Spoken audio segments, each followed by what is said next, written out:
What's up, everybody? This is Alan back with another video, and today what I want to do is talk about what I like to call traffic modalities. And the reason why I want to talk about that is because everybody's always talking about traffic strategies and traffic tactics. Really, what I'm going to talk about is traffic strategies. That's what they're really supposed to be called. And what most people are selling you is really traffic tactics. Because, and I'll give you an example. If someone were to say that you should do social media networking in order to bring people into your business or to build rapport with people as order to generate sales, that is a strategy. And then the tactic would be doing that on, let's say, Facebook, YouTube, Instagram. It would be, maybe a tactic would be you building rapport by commenting with people.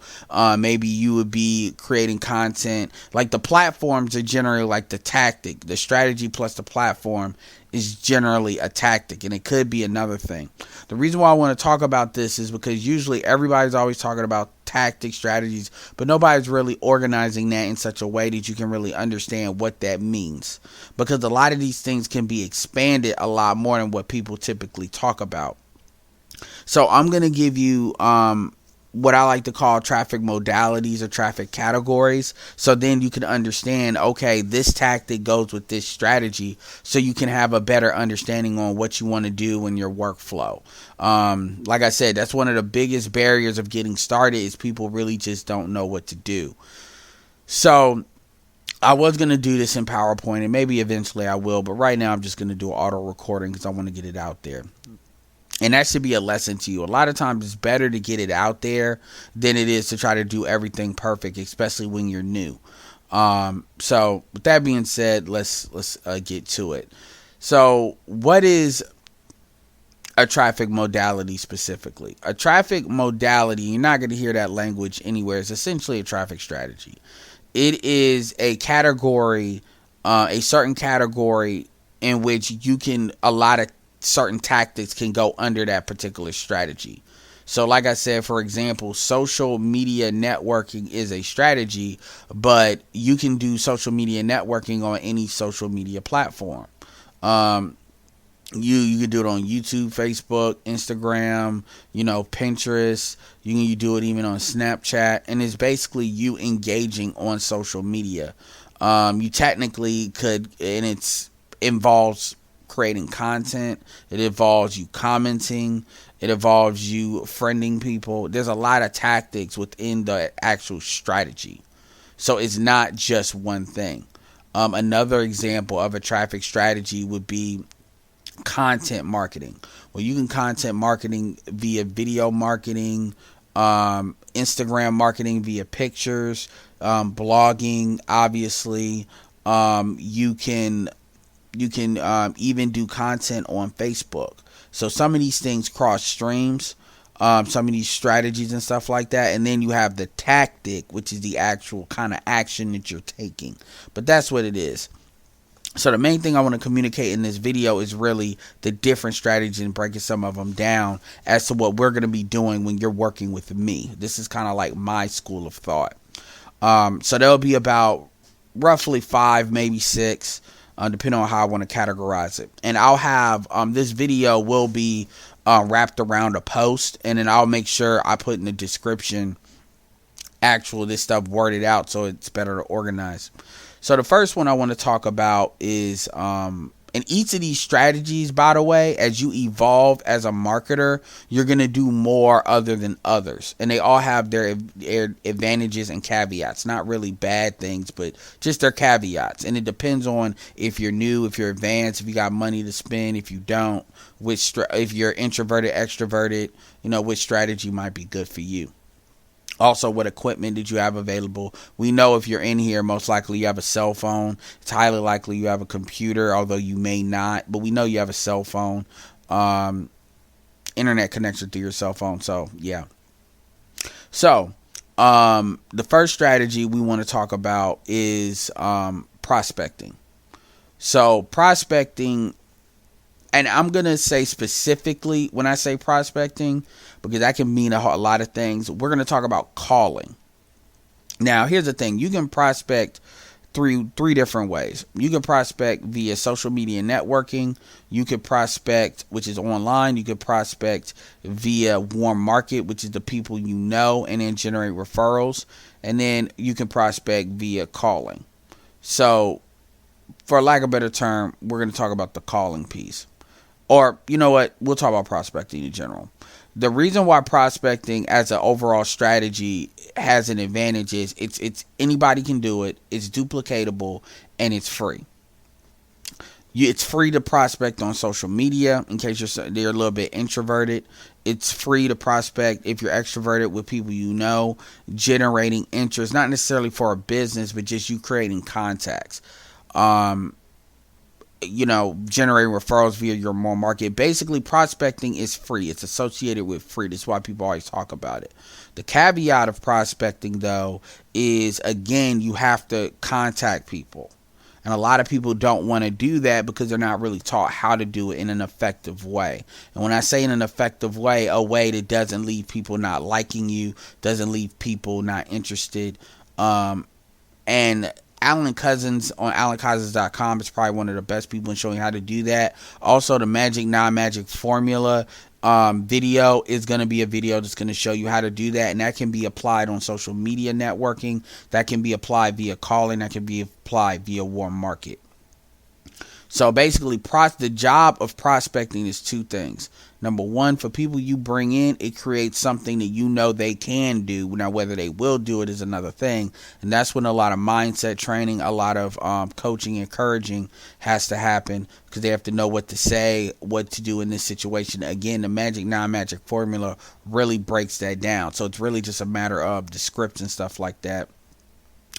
And then you have so the duplication piece, as long as you actually connect the dots via duplication, obviously it's something that's free that can be done, which makes it very effective. But like I said, people a lot of times, for lack of a better term, are scared. Now, the way I typically teach people how to do social media, not social media, but prospecting, is two ways: via calling and via social media prospecting. That's why in the quick start, both quick starts, one is based on calling and one is based on social media networking. Because if you call, then you're getting right down to it. You're getting a hold of people that want to be gotten a hold of. I have scripts that are necessary for you to do it. We even break down the call flow.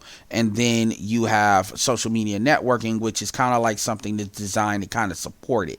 It's more passive than calling, because calling is very direct, but it's still very direct as well, more direct than the other strategies. So I don't want to be too long-winded on any individual one. Like, I'll probably do a post on each one down the road, but for right now, that's prospecting, and that's the effectiveness of prospecting. The next one is going to be content marketing. Content marketing is more of a support role in supporting prospecting. The thing about prospecting is you taking action on a daily basis and putting a daily input, which is you contacting people, whether that's via social media, whether that's via calling, and then you're getting a outcome. That's you actually doing the work. What content marketing does is it supports that in creating a more more short-term but medium-term approach that can kind of support the short-term things of prospecting. So content marketing is essentially you creating content and you building rapport via the content you create, kind of like you consistently messaging. This can be done via text, which is obviously blogging, which can be done text, video, or pictures in a blog post. This can also be done on social media platforms like Instagram, which is through pictures. So you're using filters, word, things that manipulate words and pictures, quotes, things that communicate who you are and your personality, your message, what you value. And what people will do is they will gravitate towards those posts because that is what they value. And by default, you're building some really good rapport around the content you're creating. You could do it, like I said, via pictures, via blog posts. You can do it via video marketing. A lot of people underestimate the power of pictures, and pictures is something that's relatively easy to get involved in. There's really good apps like WordSwag and Vizmo, just picture making apps. There's also apps that allow you to take multiple pictures and manipulate them in such a way that it creates a video. Also, when you look at content marketing, you do what I'm doing right now. This is I use a service called Tunes to Tube. You might see it on the actual thumbnail, and that's free. It's a paid version, but it's also free. And you can take MP3s and upload them to YouTube. So if you're somebody that you have a good looking picture to really communicate your personality, and you don't necessarily want to be on video, or you're not comfortable with that, you can do what I'm doing, which is I'm just talking on a headset into my computer, or I can show you how to do it on the phone. There's ways to do everything. It just depends on what you have and what can you get. But content marketing is something that all of you all want to try to get involved with doing. Don't make it overcomplicated, but its goal is also, another advantage of content marketing is the content you put out there stays forever and communicates forever. It's things you can repurpose, you can reuse, links that you rehab, and again, you can also recycle certain things if you think they really effectively communicate a certain message. You can also curate content, which is take content that other people have created but communicates a certain message and actually use it to create your overall story. For those of you all that think that's not a great thing, you should always give credit to where you got stuff from. But all your news stations do that. You think they break every news story. No, they don't. Just give credit where you got it from as far as a hashtag or a link or something like that, and then it'll be fine. So that's content marketing. That's the second thing. The third thing is it's called direct response. So direct response is probably the most cost intensive. You could put a little bit of money in prospecting, especially if you're buying leads. You could definitely put some money into it, but you're going to get a very good outcome out of it. Content marketing, you definitely can put some money into promoting your content, although that's not what we're going to talk about, and that's very advanced level. But really, direct response is basically you putting money in through a process, money in, process, and the outcome is like you generating leads or sales. So it's really designed to take you out of it, or really very much so qualify people in order before they get to you. So they're pretty much down to sign up by the time you reach out to them, if they already have not signed up. Now, the more involved you are in that sales funnel or in that funnel process, and when I say involved, I mean calling or dealing or communicating with people. Even if you communicate with people via content, which you'll still kind of have to do, the less money you have to spend to actually get it to sale, and the more people you'll be able to convert. But we're not going to talk about that part. The main thing with direct response is when you hear people talk about things like social ads, solo ads, Facebook ads, any kind of advertising, social media advertising, even Craigslist ads, what they're talking about is you spend money and you put an ad out there, whether that's text, video, whatever, and then they sign up, so you generate the lead, and then from there, maybe one person, a few people will make a sale, but over time you'll make sales based on generating leads. So really what you're really paying for, because this is where a lot of people get messed up with direct response. A lot of people think they're paying for sales. Yes, you can do that, but when you're new, you really need to look at it like paying for leads. That's what you're really doing. You're paying for an audience. You're paying for people that are interested. And this is also another reason why I always tell people to just buy leads and call them. Because at the end of the day, you're doing the same thing. It's just a lot more direct. And people are kind of doing that more for you rather than you dealing with that part. A lot of people think, because at the end of the day, but anyway, that's not even the overall point. My overall point is direct response is to be done really once you start generating money. You do not want to spend money on direct response campaigns, especially doing this home business thing. In my opinion, until you've generated some money doing the other things. Because everybody is not going to be able to do that. Direct response is the least duplicatable. It's one of the most powerful ones, but it's the least duplicatable. So if you don't understand the other aspects of what I just talked about before, like prospecting and content marketing, you're not going to really be able to effectively communicate how to effectively do that. And as a result, your turnaround is not going to be great. Now, granted, part of you joining this business is really for you to pass them on to me. So the training that I'm doing and the training that the team that I'm a part of communicates that for you. But even still, once you do something else, you need to be good to doing that. So also, most of you all are not coming in here with a whole bunch of money. And you all need to at least I'd argue $500, $300 to $500, and that's really low in order to be serious about generating leads. Like, to give you a perfect example, I aim for 50 leads a day, and that's $1,500 a lead. That's at $1 a lead. Now, there's ways for you to manipulate those numbers, but you can't be really willing to spend money and be serious about it if you're not willing to lose it.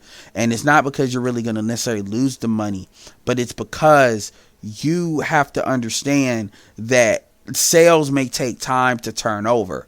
So if you generate leads, it may take time for them to warm up to you for you to become a sale. That's called the customer life value, or the turnaround time. So a lot of people expect to put money out and then get a couple of sales and make their money back. Yes, that can work, but you have to know what you're doing to do that. And I will say this, if you're, chances are you're listening to this, if you're on my Easy One Up team, that's one of the advantages of those direct pay services is when they pay, you get the money quicker, which it cuts down that time. But at the same time, there's more financially effective ways to do it. And there's always going to be an amount of experimentation going on with you understanding your audience and how they respond to you. So my point is, that's kind of like the third level. Once you get to that level, now you've pretty much bought your time, because now you're able to experiment until you get to the point where you are making that stuff profitable and the residual income and stuff like that. So that's the real dream that people really talk about, is when they talk about you don't have to put a lot of time in, but you have to work your way up to that point. And generally it's best to have a residual income, or you use direct response to reinvest your money into basically building more wealth when it comes to these programs. That's what direct response is designed to do. Direct response is not designed to be a shortcut for you to not contact people. And that's what nobody never says about these businesses, because the reality is they're trying to get you in. And I'm not saying it's bad. I'm just trying to tell you what the truth is. So this is already at about 18 minutes. So I will say this. There are other strategies. So, let me give you an example of direct response strategy. Facebook ads, YouTube ads, Twitter ads, which is not really used like that. Instagram ads, which are not really used like that either. There's different types of Facebook ads, but yeah. Even creating a content marketing post, it's kind of like informative, but still designed to like create a certain result. You promoting your content, spending money to do that, to generate reach is technically direct response. Solo ads is direct response. Search engine, Google AdWords, although people don't use that anymore, is direct response. Usually you'll hear a lot of people talk about solo ads. Craigslist is technically direct response as well. And you can even buy ad buys. You buy you get sponsorships. All these things are direct response. Although there's typical things that's going to be associated with what we do that's more than others. So I will give you one more. Those are the main three, but I will give you one more, and that is offline marketing. Offline marketing really encompasses, I would argue, calling is kind of in that too, but text message marketing, you could argue. So here's what offline marketing is. Offline marketing is basically you dealing with your local market, or you dealing, you're not really depending on online serves a very, very much support role. It's not,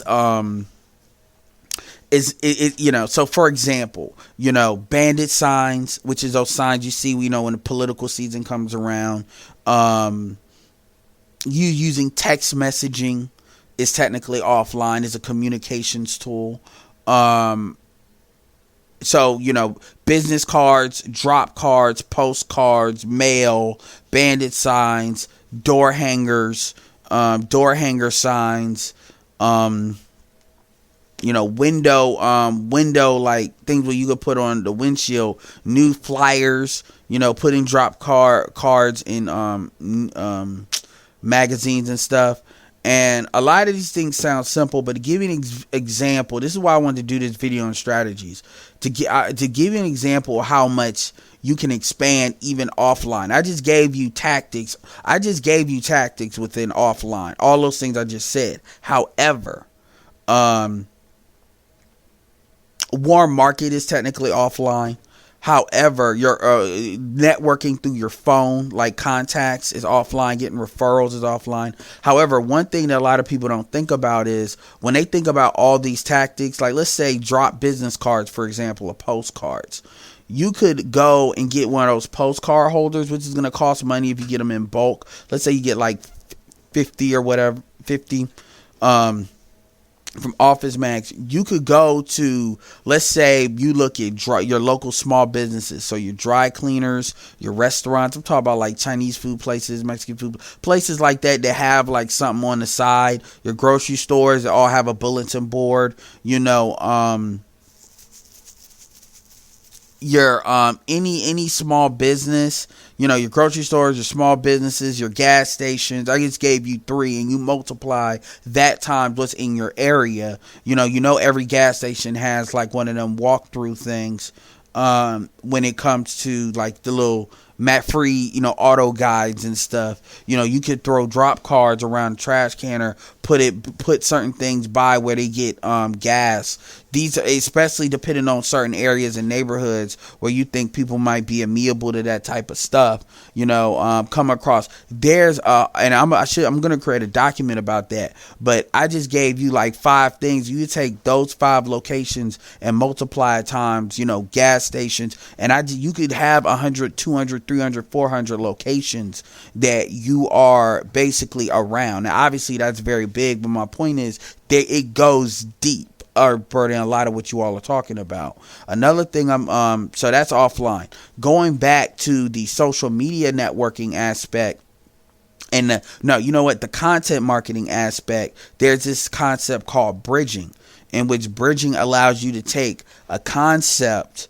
Like, let's say I like talking about sports. Some of you may like talking about cooking. Some of you may, whatever you like to talk about. And you can actually find a way to bridge that back, kind of like a commercial that bridges it to, with a bridge page saying, okay, I like to talk about sports. How to basically afford one ticket, one vacation, seeing your favorite sports thing. Learn how to create some more money and some crap like that. You can create a bridge page with that, and people that are interested will click on that, sign up, and then you could create a little funnel. This is the power of our Power Lead System thing. That you can actually funnel them so the reason why they're trying to join, and then you can speak to that with those particular set of leads. So a lot of folks, what they do with content marketing is they will sit there and then just talk about making money. This is something that repels people unless you're targeting specific people that are already in the business. What you want to do is get good at creating content about things that you like that's gonna attract the people that you're trying to attract, which is people like you, and getting good at bridging that content, whether it's cooking, sports, whatever. And then giving them a reason for wanting to communicate with you and get involved. And that basically opens up so many different categories, and depending on what you like to talk about and what you're passionate about talking about. And everything you do, you want to angle it a little bit from a business standpoint, but you still want to, give them good content as far as what they want. Because we know everything costs money. To do anything right costs a little bit of money. So everybody can use making some more money. So no matter what content you're creating, you can always bridge that content back. I'll get good at giving you all examples of that in different YouTube channels. But as you probably know, that's probably a light bulb moment for most of you all right there. So when people make content, most people just see everybody making the same content, talk about the same stuff. Just, oh, well, I'm going to do this review and I'm going to say, oh, is this a scam? Watch this first. No, you can expand stuff a lot more. You can talk about business. You can talk about sports. You can talk about different kinds of business. You can talk about how things are changing. Like, for instance, I was, and I'm still thinking about getting to another one, a streaming service in which I would talk about the streaming industry. So things like Sprint merging with T-Mobile and stuff like that. That's general news. But I would use that as a method to actually attract people to what I was doing. I would bridge them. You know, everybody's getting involved in the streaming stuff and the digital economy. Why don't you? So anyway, this video is a little bit, couple more minutes longer than what I wanted it to be. Give me some feedback and let me know if this is something that helped you.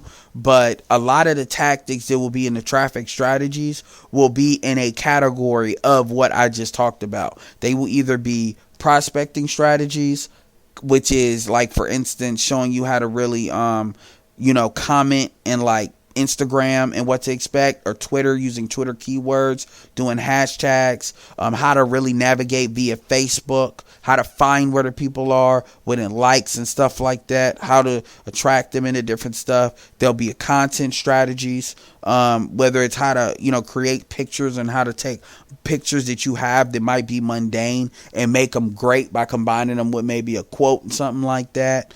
How to do that on YouTube, Facebook, Instagram, Pinterest if you want to. Eventually I'll get to Pinterest. Eventually that's where the focus is going to be. I'll probably talk about offline tactics as well, but that's where the focus will be. And eventually I'll get to the direct response stuff, because really, by the time you're ready for direct response, and I can just point you to certain products and services and people to purchase so you can learn. I will say that the bonus training of conversion is probably going to be one of the most effective things you can look at before you get involved at that. I'll have a ebook called Cashvertising down there as well in the bonus section. That will allow, it's a really good book that really y'all should pay for, but I found a free version of it, not from a torrent or anything bad. So anyway, this is one of the videos I wanted you all to have in the Traffic 101, so you can understand, so you can begin to understand like what I'm talking about, and not that I'm just throwing stuff at you. So make sure you check the next video out, because they're all designed to give you one aspect. Understand that these videos you're going to have to listen to over and over again. If this is the first time you've heard this stuff, then you're going to have to do that. If you already kind of know what like a sales funnel is or what I'm talking about with the categories, then that's fine. But don't be afraid to listen to this more than once. So anyway, with that said, this is Alan. Make sure you watch the next video, and thank you for listening.